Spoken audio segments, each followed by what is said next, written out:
In today's video, I am going to teach you how to add subdomain in Vercel. By the end, you'll know exactly where to click in your Vercel dashboard, what to enter, how DNS records work in this context, and how to confirm everything is live. Start by opening your Vercel dashboard and selecting the project you want to use. This is the project that will serve content at your new subdomain. Inside the project, head to Settings, then open the Domains section. This page is where you connect domains and subdomains to your project. And it's the place you will come back to if you ever need to make changes later.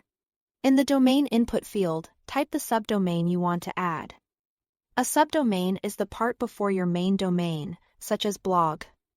Your domain, com, where blog is the subdomain.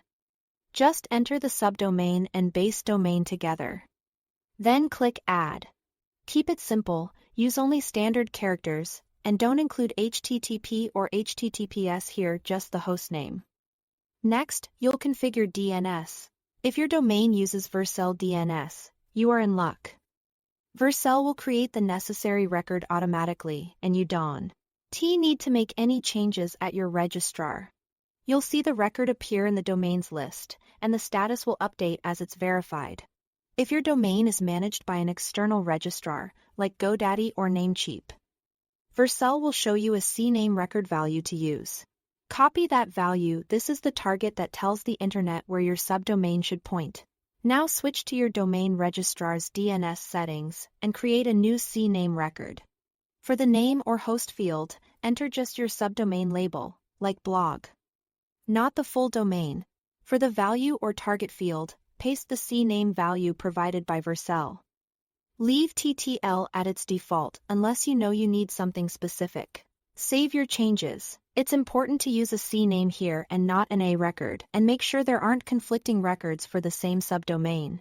Vercel will automatically check for DNS propagation. This process can be quick, but depending on your registrar, it may take a little time. You can keep the domains page open and refresh periodically. Once the DNS has propagated and everything points correctly, the status next to your subdomain will change to valid.